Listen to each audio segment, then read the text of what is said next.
여러분, 혹시 이런 상상 해보신 적 있나요? 세계에서 스마트폰을 제일 많이 파는 회사가 딱 한 나라에서만은 자기 이름을 지우고 팔았다는 이야기요. 그게 바로 삼성입니다. 삼성전자는 전 세계 어디를 가도 휴대폰에 삼성이라는 로고를 큼지막하게 박아서 팝니다. 그게 당연하죠. 세계 1위 브랜드니까요. 그런데 딱 한 나라, 일본에서만은 8년 동안 그 삼성이라는 글자를 지워버리고 갤럭시라는 이름만 달아서 팔았습니다. 왜냐면 한국 회사가 만든 제품이라는 걸 들키면 안 됐거든요. 들키는 순간 안 팔렸으니까요. 이게 무슨 소린가 싶으시죠? 세계 1등 회사가 자기 이름을 숨긴다니 자존심도 없나 싶고요. 그런데 그럴 만한 이유가 있었습니다. 일본은 정말로 한국폰의 무덤이라고 불릴 만큼 삼성이 죽을 쑤던 시장이었거든요. 그리고 바로 이 이야기의 반전은 그렇게 이름까지 숨기며 눈치 보던 삼성이 2026년 지금 일본에서 완전히 판을 뒤집어 버렸다는 겁니다. 아이폰만 쓰던 일본 사람들이 삼성 폴더블 폰을 사겠다고 줄을 서고 일부 모델은 품절 사태까지 벌어졌어요. 이름을 지우던 회사가 이제는 물건이 없어서 못 파는 처지가 된 거죠. 오늘은 이 드라마 같은 반전 스토리를 처음부터 끝까지 하나도 빠짐없이 풀어드리겠습니다. 먼저 8년 전으로 돌아가 볼게요. 삼성전자는 2015년 갤럭시 S6을 출시하던 시점부터 일본에서 파는 스마트폰과 태블릿 같은 모바일 제품에서 삼성이라는 로고를 지웠습니다. 대신 갤럭시라는 브랜드 이름만 딱 박았죠. 전 세계에서 오직 일본에서만 이런 일이 벌어졌어요. 다른 나라에서는 다 삼성 로고를 자랑스럽게 붙이고 파는데 유독 일본에서만 이름을 감춘 겁니다. 생각해보면 정말 이상한 일이죠. 삼성이라는 이름은 전 세계 어디서나 최고의 기술력을 상징하는 브랜드인데 그 이름이 오히려 걸림돌이 되는 시장이 있었다는 거니까요. 왜 그랬을까요? 이유는 생각보다 씁쓸합니다. 일본은 자국 제품을 굉장히 선호하는 나라예요. 그리고 한국산 제품에 대한 선호도가 유독 낮았습니다. 업계 관계자들의 말에 따르면 한국 회사라는 인식을 주지 않기 위해서 삼성 로고를 지웠다고 해요. 심지어 일본 통신사들이 먼저 삼성 로고 좀 빼주세요 라고 요청했다는 이야기까지 있습니다. 한국산이라는 게 드러나면 팔기가 어려우니까요. 당시 일본에는 과거사 문제, 강제징용 배상 판결, 수출 규제 같은 한일 갈등이 겹치면서 이른바 혐한 정서라는 게 있었고 이게 제품 판매에도 그대로 영향을 미쳤던 겁니다. 그래서 온라인에서는 이걸 두고 현대판 창씨개명이라는 표현까지 나왔어요. 자기 이름을 지우고 다른 이름으로 살아야 했던 상황을 과거 일제강점기에 우리 조상들이 이름을 강제로 바꿔야 했던 창씨개명에 빗댄 거죠. 물론 이건 어디까지나 인터넷에서 나온 비유적인 표현입니다만 그만큼 삼성이 일본에서 얼마나 자존심을 굽혀야 했는지, 얼마나 눈치를 봐야 했는지를 상징적으로 보여주는 말이기도 합니다. 실제로 일본에 다녀온 소비자들이 현지 매장에서 삼성 로고 없는 갤럭시를 보고 아쉽다, 삼성이 이렇게까지 해야 하나 하는 반응을 남기기도 했어요. 세계 1위 기업이 이름을 숨겨야 했던 그 서러움이 우리 입장에서는 참 안타깝게 느껴지는 대목이었죠. 사실 삼성이 일본에서 고전한 건 스마트폰만이 아니었어요. 시계를 조금 더 뒤로 돌려보면 삼성전자는 2007년에 일본 가전시장에서 아예 철수를 해버렸습니다. TV나 냉장고 같은 소비자용 가전제품을 일본에서 팔기를 포기한 거예요. 극심한 경쟁에다가 자국 브랜드를 워낙 선호하는 일본 시장의 벽을 넘지 못한 거죠. 당시 일본 삼성 매출에서 일반 소비자용 제품이 차지하는 비중은 1%에 불과했다고 합니다. 사실상 개인 소비자들에게는 거의 안 팔렸다는 뜻이에요. 30년 넘게 공을 들였는데도 결국 소비자 가전에서는 손을 뗄 수밖에 없었던 겁니다. 그래서 삼성에게 일본은 오랫동안 외산의 무덤, 넘사벽 시장이었습니다. 가전은 접었고 남은 건 스마트폰 하나였는데 그마저도 이름을 숨기고 팔아야 하는 처지였던 거죠. 그럼 대체 일본은 왜 이렇게까지 아이폰의 나라가 됐을까요? 이 부분을 이해해야 삼성의 반전이 얼마나 대단한지 실감이 납니다. 일본은 전 세계에서 아이폰 선호도가 가장 높은 나라 중 하나예요. 여기에는 몇 가지 이유가 있습니다. 첫 번째는 통신사 구조예요. 초기에 일본의 소프트뱅크라는 통신사가 애플과 사실상 독점에 가까운 계약을 맺으면서 아이폰을 강력하게 밀어줬어요. 통신사들이 요금제와 할부 프로그램을 아이폰 중심으로 짜면서 일본 소비자들은 자연스럽게 아이폰을 손에 쥐게 된 겁니다. 두 번째는 문화적인 이유예요. 일본의 젊은 세대는 아이폰에 세련되고 심플한 디자인을 압도적으로 선호했고 주변 친구들이 다 아이폰을 쓰니까 나도 아이폰을 써야 한다는 분위기가 강했습니다. 한국에서 카카오톡이 국민 메신저이듯 일본에서는 라인이라는 메신저가 국민 앱인데 이런 앱 생태계도 아이폰 중심으로 돌아갔고요. 일본이 이렇게 특정 방향으로 굳어진 걸 두고 갈라파고스 현상이라는 말을 쓰기도 해요. 갈라파고스라는 섬이 육지에서 멀리 떨어져 있어서 독자적인 생태계를 이룬 것처럼 일본 시장도 세계 흐름과는 다르게 자기들만의 독특한 방향으로 굳어졌다는 뜻이죠. 아무튼 이런 여러 이유가 겹치면서 일본은 외산폰이, 특히 한국폰이 좀처럼 힘을 쓸 수 없는 철옹성 같은 시장이 되어버린 겁니다. 숫자로 보면 그 위력이 더 확실합니다. 애플의 일본 스마트폰 시장 점유율은 2023년 상반기에 무려 49.2%에 달했어요. 시장의 절반을 애플 혼자 먹고 있었다는 겁니다. 어떤 조사에서는 51%가 넘는 과반 점유율을 4년 연속 기록했다고도 하고요. 이런 시장에서 삼성이 무슨 힘을 쓸 수 있었겠어요. 삼성전자는 2020년까지만 해도 애플, 샤프에 이어 3위를 유지했는데 2021년에는 소니에 밀려 4위로 추락했습니다. 급기야 2022년에는 FCNT라는 일본 현지 브랜드에게 마저 밀려서 5위로 간신히 턱걸이를 했어요. 세계 1위 삼성이 일본에서는 5위였던 겁니다. 지금 생각하면 정말 믿기지 않는 순위죠. 전 세계를 호령하는 삼성이 일본에서는 이름도 잘 모르는 현지 중소 브랜드에게도 밀렸던 거니까요. 자, 그런데 여기서부터 분위기가 서서히 바뀌기 시작합니다. 몇 년 사이에 일본 시장의 변화에 바람이 불기 시작한 거예요.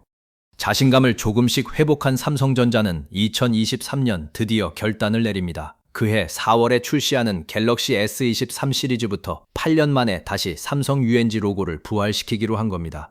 숨겼던 이름을 다시 당당하게 내걸기로 한 거죠. 8년 동안 이름을 지우고 살던 회사가 이제는 한국 회사라는 걸 드러내도 팔 수 있다는 자신감이 생긴 겁니다. 이때 삼성전자 재팬은 기존의 갤럭시 모바일 재팬이라고 부르던 온라인 웹사이트 이름도 삼성 재팬으로 바꿔버렸어요. 대대적인 개편이었죠.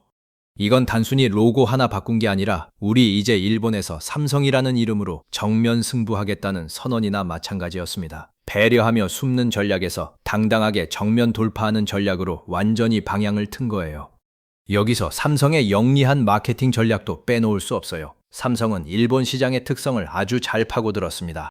일본 소비자들이 좋아하는 방식으로 접근한 거죠. 예를 들어 일본 통신사 AU와 손잡고 만든 갤럭시 Z 플립 광고에서는 일본의 인기 아티스트를 모델로 기용해서 현지 감성에 딱 맞는 귀엽고 세련된 광고를 만들었어요.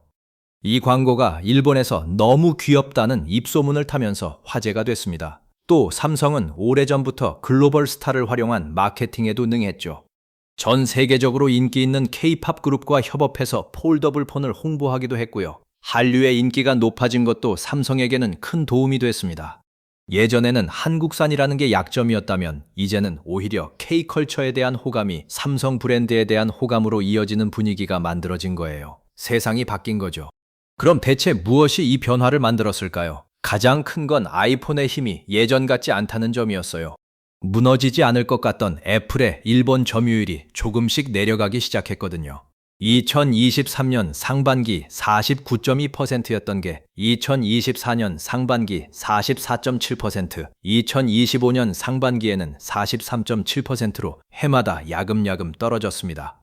일본의 시장조사 업체 종합연구소는 그 이유를 이렇게 분석했어요. 일본 소비자들 사이에서 AI 기능이나 폴더블처럼 새로운 기술을 담은 신제품에 대한 관심이 높아졌기 때문이라고요.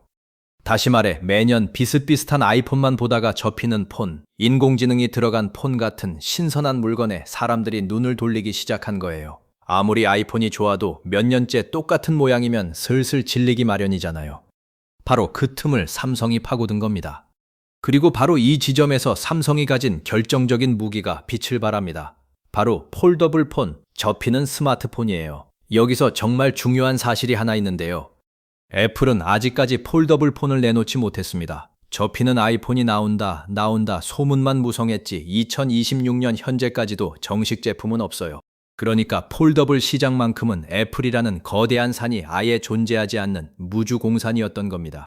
그리고 삼성은 이 폴더블 시장을 오래전부터 차근차근 선점하고 있었어요. 일본 폴더블 폰 시장에서 삼성전자의 점유율은 한때 60%를 넘겼습니다. 2023 회계연도 기준으로 60.4%였어요. 전체 스마트폰 시장에서는 5위까지 밀렸던 삼성이 폴더블이라는 특정 영역에서는 시장의 절반 이상을 장악하고 있었던 거죠. 아이폰이 없는 딱 그 틈을 정확하게 파고든 겁니다.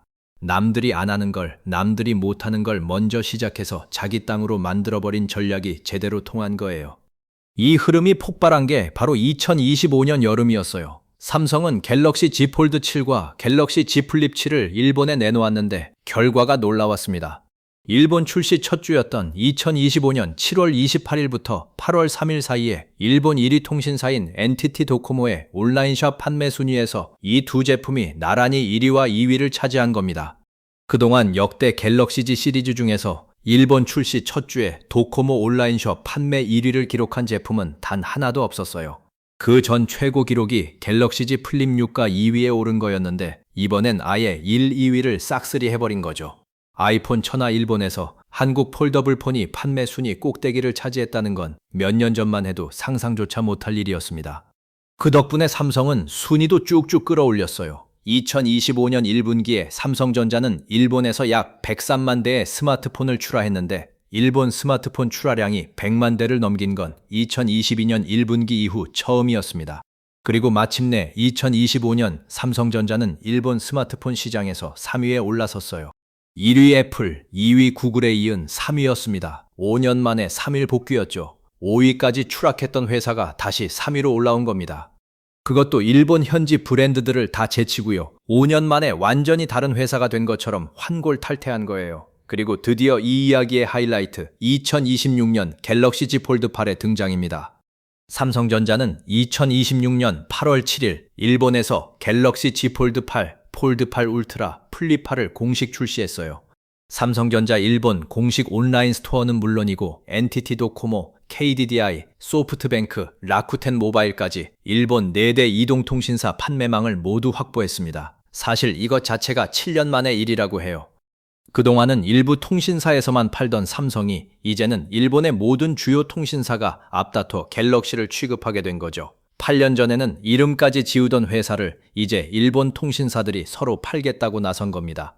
이 대목만 봐도 지난 몇 년간 삼성의 위상이 얼마나 달라졌는지 확 느껴지죠.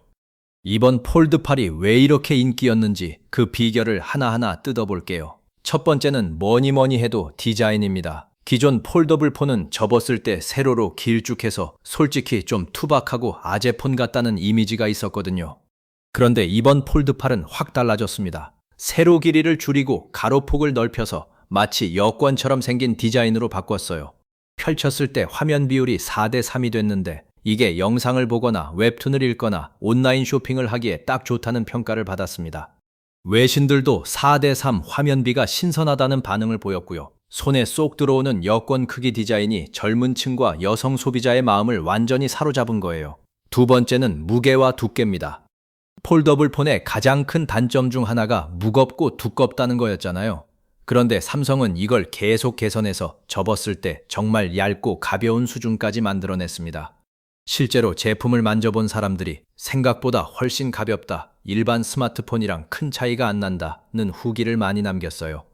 폴더블 폰의 진입장벽을 확 낮춘 거죠. 세 번째는 카메라와 AI 기능입니다. 상위 모델인 폴드8 울트라에는 무려 2억 화소 광각 카메라가 들어갔고 8K 동영상 촬영까지 가능합니다.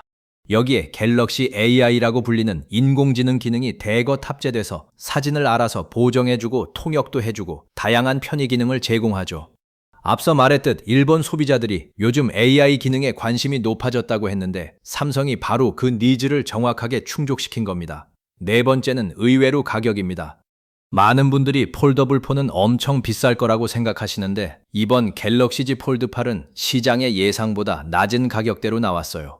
국내 기준으로 폴드8이 227만원대, 플립8이 168만원대로 책정됐는데 200만원대 초반을 유지하면서 생각보다 합리적이다라는 평가를 받았습니다. 성능은 최고인데 가격은 예상보다 착하니 소비자들이 지갑을 열 수밖에 없었던 거죠.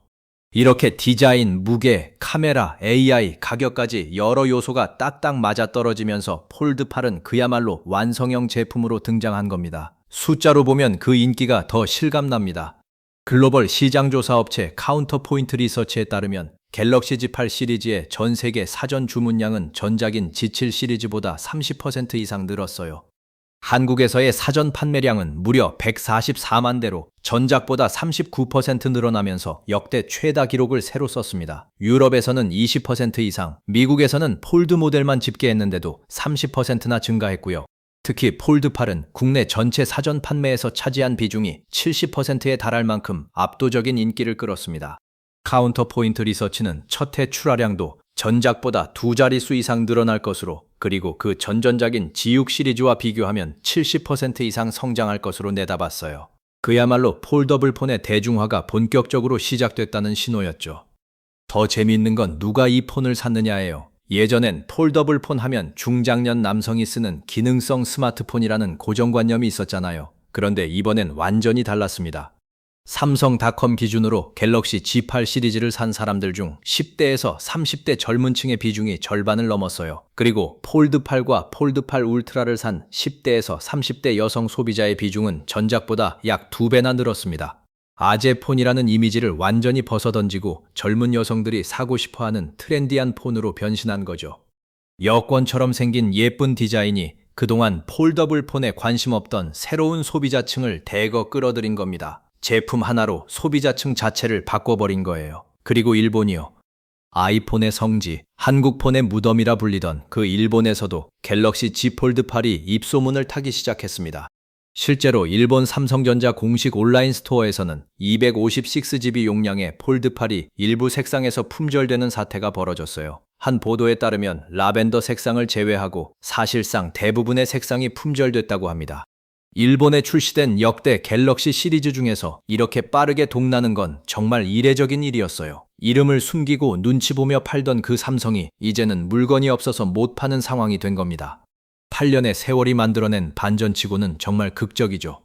현지 소비자들 사이에서도 폴더블은 삼성이 확실히 앞선다, 접히는 화면이 신기하고 편리하다는 긍정적인 반응이 이어졌고, 이런 입소문이 다시 판매로 이어지는 선순환이 만들어졌습니다. 앞으로의 전망도 밝습니다. 일본의 폴더블 폰 시장 자체가 폭발적으로 커질 것으로 예상되거든요. 일본의 폴더블 폰 출하량은 2023회계 연도에 22만 5천 대 수준이었는데 2028회계 연도에는 181만 대까지 약 8배나 늘어날 것으로 전망됩니다. 이 커지는 시장을 삼성이 사실상 선점하고 있는 상황이니 애플이 폴더블 폰을 내놓기 전까지는 삼성의 우위가 계속될 가능성이 높습니다. 시장이 커질수록 그 시장을 먼저 차지한 삼성이 가져갈 몫도 함께 커지는 구조인 거죠. 물론 방심은 금물이에요. 좋은 소식만 있는 건 아닙니다. 소문대로 애플이 폴더블 아이폰을 내놓게 되면 이야기가 또 완전히 달라질 수 있어요. 일본은 워낙 아이폰 충성도가 높은 나라라서 접히는 아이폰이 나오는 순간 상당수 소비자가 그쪽으로 몰릴 가능성도 충분합니다. 또 중국 업체들도 폴더블 시장을 무섭게 추격하고 있어요. 실제로 한 전망에서는 향후 폴더블 시장에서 삼성 31%, 애플 28%, 화웨이 23% 순으로 경쟁이 아주 치열해질 거라는 예측도 나왔습니다. 삼성이 오래 지켜온 폴더블 1위 자리가 앞으로도 계속 안전하리라는 보장은 없는 거죠. 그러니 지금의 성공에 취해 있을 게 아니라 삼성 입장에서는 기술 격차를 더 벌리고 브랜드 충성도를 더 단단히 다져야 하는 숙제가 남아있는 셈입니다. 하지만 그렇다고 해도 지금 벌어지고 있는 이 반전만큼은 정말 대단한 이야기예요. 불과 몇 년 전 한국 회사라는 걸 들키면 안 된다며 자기 이름 삼성 UNG를 지우고 갤럭시라는 이름만 달아 팔던 회사가 있었습니다. 세계 1위인데도 일본에서만큼은 5위까지 추락했던 회사요. 가전은 아예 철수했고 스마트폰은 이름을 숨겨야 했던 그야말로 서러운 시절을 보냈던 회사죠. 그런데 그 회사가 8년 만에 당당히 자기 이름을 다시 내걸었고 아이폰의 나라 일본에서 4대 통신사를 모두 뚫고 품절 사태까지 만들어내며 완전히 판을 뒤집었습니다. 이름을 숨겨야 했던 서러움을 다른 게 아니라 오직 실력으로 정면 돌파해서 씻어낸 셈이죠. 결국 이 이야기가 우리에게 보여주는 건 시장의 벽이 아무리 높아 보여도 제대로 된 제품 하나면 그 벽을 넘을 수 있다는 사실인 것 같습니다. 남들이 손대지 못한 폴더블이라는 영역을 뚝심 있게 밀어붙이고 소비자가 정말 원하는 디자인과 기능을 계속 고민한 결과가 결국 가장 어렵다던 일본 시장의 마음까지 돌려놓은 거니까요. 눈치 보고 배려하며 숨는 대신 좋은 제품으로 당당하게 정면 돌파한 전략이 통한 겁니다. 8년간 이름을 지웠던 그 서러운 시간이 있었기에 지금의 반전이 더 통쾌하게 느껴지는지도 모르겠습니다. 어쩌면 그 인내의 시간이 지금의 삼성을 더 단단하게 만들어준 밑거름이었을지도 모르고요.